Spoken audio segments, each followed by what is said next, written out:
네, 고수가 선별한 종목 계속해서 파헤쳐 보도록 하겠습니다. 이번 시간은 노훈민 고수와 함께하도록 할 텐데 앞서서 저희가 테슬라 관련 수혜주를 풀어보기로 했잖아요. 첫 번째 기업은 어디입니까?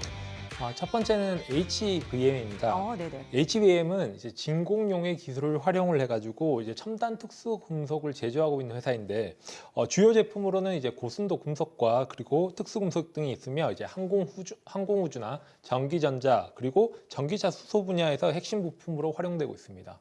이 테슬라의 실적과 방향성이 연관이 큰 기업이라고 판단하고 있으며 테슬라의 미래 산업이 이제 우주 산업으로 집중될 경우에는 앞으로 주목받을 가능성이 굉장히 높다 이렇게 전망하고 있습니다. 트럼프 대통령이 취임사에서 화성 개척 의지를 보여주지 않았습니까? 이게 우주산업 업황과 그 분위기 전반적으로 상당히 또 긍정적일 것 같은데 이 부분은 어떻게 파악하고 계세요? 일단 호재는 역시나 이제 트럼프 당선과 이제 연설에서 이야기한 것처럼 실제 화성에 이제 성조기를 꽂겠다는 의지와 그리고 그에 따른 정책적인 수혜라고 보고 있는데요. 현재 비상장 기업인 이제 스페이스X가 이제 작년 이제 12월 기준으로 시가총액 거의 한 501조로 평가받고 있기 때문에 그만큼 가치에 대한 이제 높은 관심이 있고 미래 전망이 긍정적이다라고 이제 평가받고 있습니다.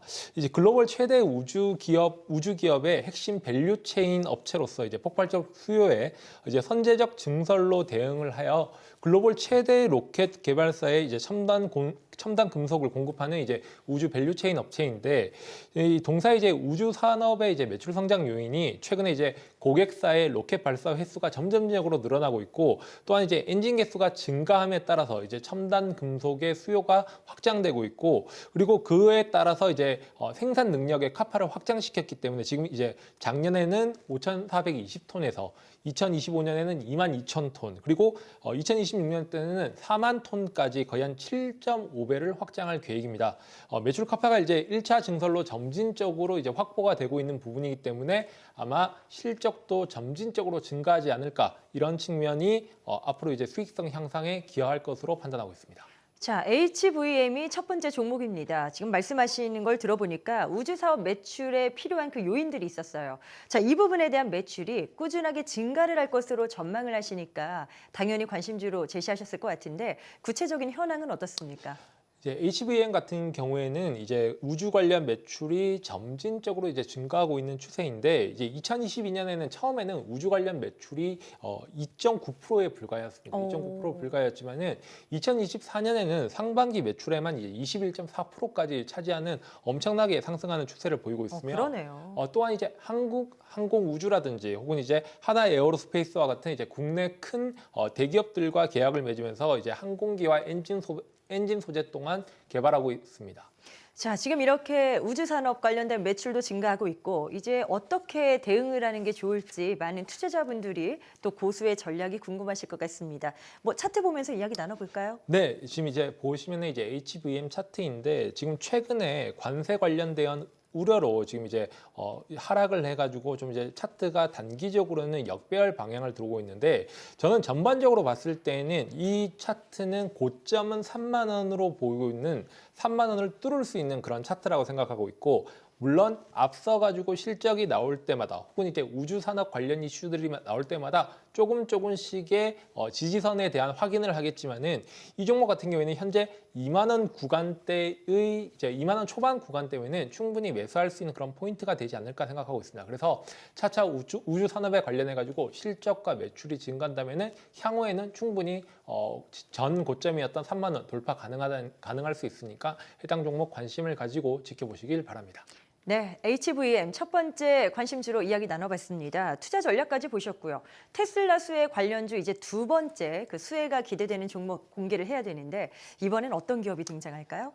두 번째는 이제 SOS랩입니다. 네네. 이제 SOS랩 같은 경우에는 이제 레이저를 이용해 가지고 주변 환경의 거리의 형태를 측정하는 이제 라이다 센서를 개발하고 있는 회사인데 제조 및 솔루션을 이제 같이 이제 제공을 하고 있는 업체로서 이제 주요 제품으로는 이제 고해상도의 3D 라이다 카메라를 제조하고 그리고 인프라 그리고 자동차의 다양한 산업 분야에 적용을 하고 있기 때문에 이 부분에 관련해 가지고 테슬라가 이제 조만간에 이제 전기차에 FSD를 적용할 것이라든 그런 얘기가 계속적으로 나오고 있기 때문에 관련주로 주목받을 수 있을 것으로 판단하고 있습니다. SOS랩이 이제 어떤 회사인지 저희가 정보를 이제 들었습니다.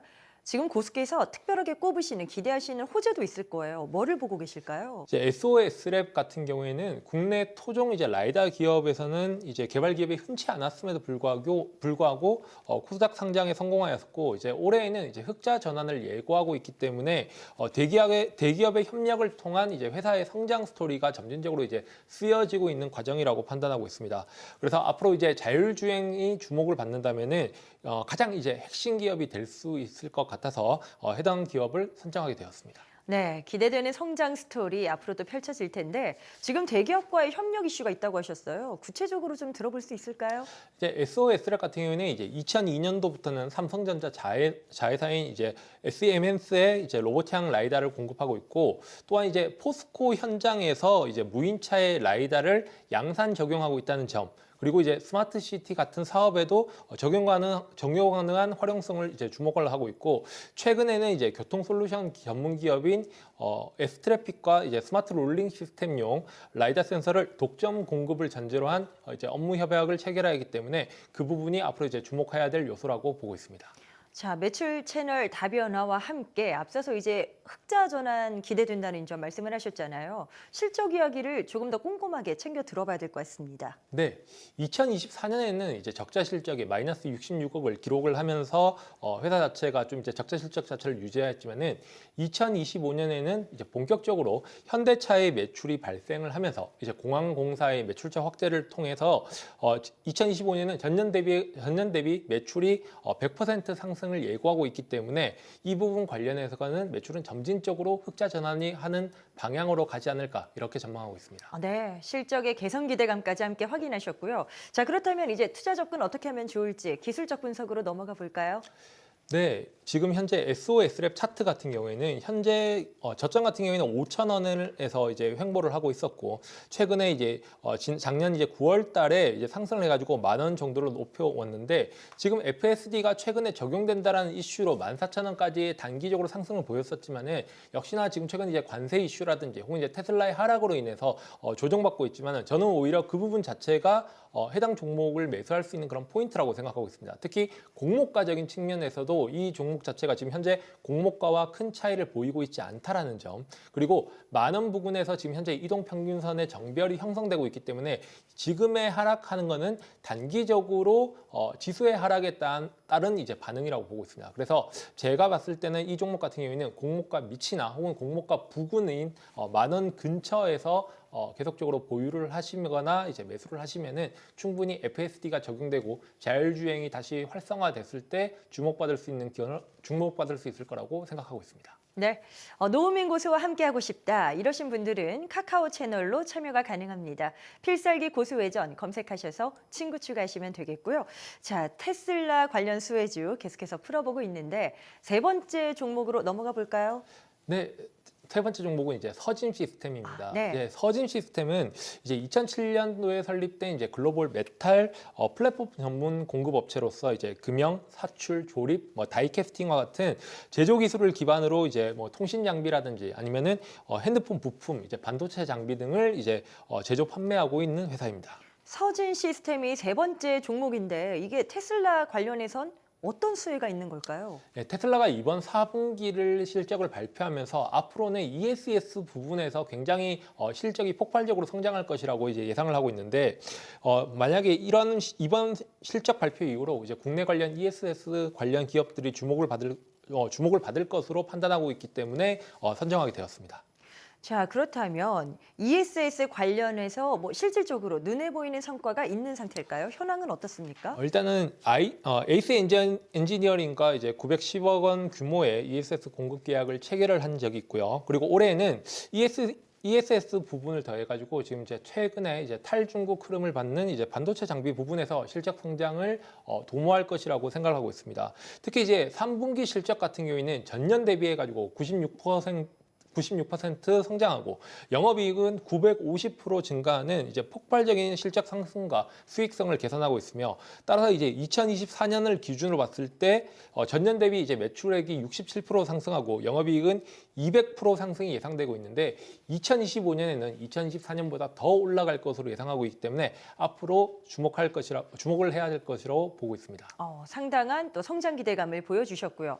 ESS 외에 또 테슬라 관련된 기대 포인트는 뭐가 있을까요? 일단 서진 시스템 같은 경우에는 이제 일론 머스크가 운영하고 있는 스페이스X에 거의 3천억 정도 규모의 이제 장비 공급에 대한 소식이 있고 또한 이제 서진 시스템은 이제 스페이스X의 이제 게이트웨이나 웹 장비 같은 부분에서 해당 규모를 이제 구매할 것이라는 그런 이제 소식이 나왔기 때문에 이런 부분을 주목을 해야 될 거라고 생각하고 있고 이제 웹 장비는 이제 사용자와 이제 지상망이 데이터를 이제 주고받는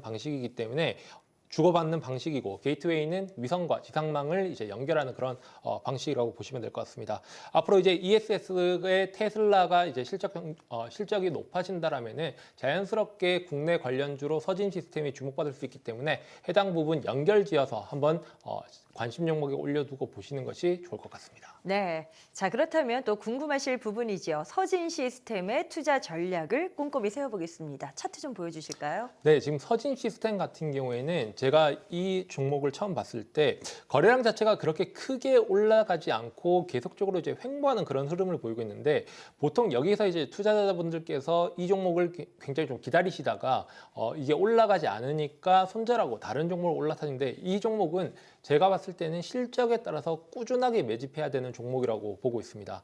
특히 올해 같은 경우에는 지금 현재 23,000원까지도 이제 지금 조정을 보였지만은 아직 실적 자체가 증가하는 부분이라든지 4분기 실적 자체가 반영되지 않은 부분이기 때문에 현재가 하나의 이제 박스권의 이런 저점이라고 생각을 하고 있고 그렇기 때문에 지금 23,500원이나 22,000원대부터는 해당 종목도 어느 정도의 비중을 가지고 꾸준히 매수하는 매집 형태로 가시는 것이 앞으로의 테슬라 실적에 대한 대응하는 방안으로서 하나의 매집주로서 적절한 포트폴리오의 요소가 되지 않을까 이렇게 판단하고 있습니다. 네, 서진 시스템까지 기대되는 테슬라 관련 수혜주를 노훈민 고수와 알아봤습니다. 혹시 또 소개하실 만한 종목 있을까요? 네, 테슬라의 미래와 앞으로 2030년까지 상승할 로봇 시장의 로봇 관련주를 꼭사주로 가지고 왔습니다. 네, 노훈민 고수의 꼭사주가 궁금하다 하시는 분들 카카오 채널 필살기 고수 외전을 검색하셔서 친구 추가하시기 바랍니다. 그리고 이 프로그램은 SBS 비즈 앱을 통해서도 실시간 시청이 가능합니다. 앱을 다운받으셔서 다양한 정보 만나보시길 바랍니다.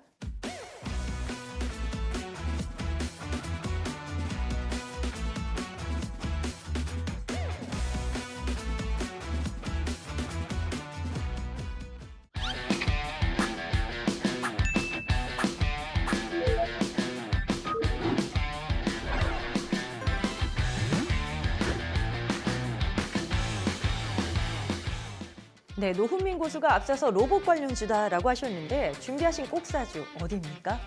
네, 폴더블 스마트폰을 이제 만드는 이제 핵심 부품이 이제 힌지를 만드는 회사인데 네. 여기에서 이제 독보적인 기술력을 가지고 있는 회사입니다. 또한 이제 전장 부품 분야로서 이제 진출을 해가지고 새로운 성장 동력을 확보하고 있는 회사라고 볼 수 있습니다. 로봇 관련해서 어떤 이슈가 있는지를 더 자세하게 뜯어봐야 되겠죠. 현황이 어떻습니까? 네, 최근 이제 레인보우 로보틱스와 이제 부품 공급 계약을 체결한 회사인데요. 삼성전자가 이제 레인보우 로보틱스를 통해 가지고 본격적으로 이제 로봇 산업에 이제 진출할 것으로 예상을 하고 있는데 그 부분 관련해 가지고 부품 수요가 늘어날 가능성이 높다라고 생각하고 있습니다. 그리고 삼성과의 이제 기존에 있던 거래하고 있던 관계가 있기 때문에 그 부분에서 이제 부품 공급 가능성을 확대할 수가 있고 또한 펀더멘탈적으로는 이제 회사가 보유하고 있는 이제 힌지를 만드는 기술력이라든지 폴더블 디바이스뿐만 아니라 이러한 기술을 바탕으로 로봇 관절 부품까지 응용될 가능성이 높다라고 생각하고 있습니다. 그래서 정밀도와 내구성이 중요한 이제 로봇 부품 시장에서 경쟁력이 굉장히 이제 부각될 것이라고 전망하고 있습니다. 네, 지금 꼭사주에 대한 소개와 기대되는 부분들을 말씀 주셨는데 실적은 어떻게 흘러갈지도 궁금하고요. 또 대응은 어떻게 해야 될지 전략까지 좀 잡아주시죠. 네. 최근 이제 2분기의 영업이익이 이제 흑자로 전환되면서 이제 안정적인 성장 기반을 가지고 있다라고 생각을 하고 있고, 또한 이제 매출의 다변화라든지 혹은 이제 기술력을 바탕으로 향후 이제 수익성이 점진적으로 개선되지 않을까라고 판단하고 있습니다. 이제 마지막으로 이제 글로벌 확장성까지 빼놓을 수가 없는데요. 로봇 시장이 계속적으로 성장할 것이기 때문에 관련하여서 이제 신규 거래처 확보도 이어지지 않을까 기대하고 있습니다. 차트 측면에서는 최근 6개월간 박스와 조정을 반복하고 있던 시장에서 최근 이제 거래량을 뿜어내면서 올라오고 있는 그런 부분이기 때문에 충분히 앞으로 상승이 이어질 것으로 전망하고 있습니다. 네, 노훈민 고수의 꼭사주, 꼭 사야 할 주식이 무엇인지 궁금하다 하시는 분들 카카오 채널 필살기 고수외전을 검색해서 친구 추가하시면 됩니다. 그리고 항상 모든 투자의 최종 판단은 투자자 본인에게 책임이 있습니다. 내 계좌를 지킬 수 있는 현명한 투자하시길 바라겠고요. 이어서 노훈민 고수가 함께하는 투자 전략 미니 강의가 준비되어 있습니다. 계속해서 함께해 주세요.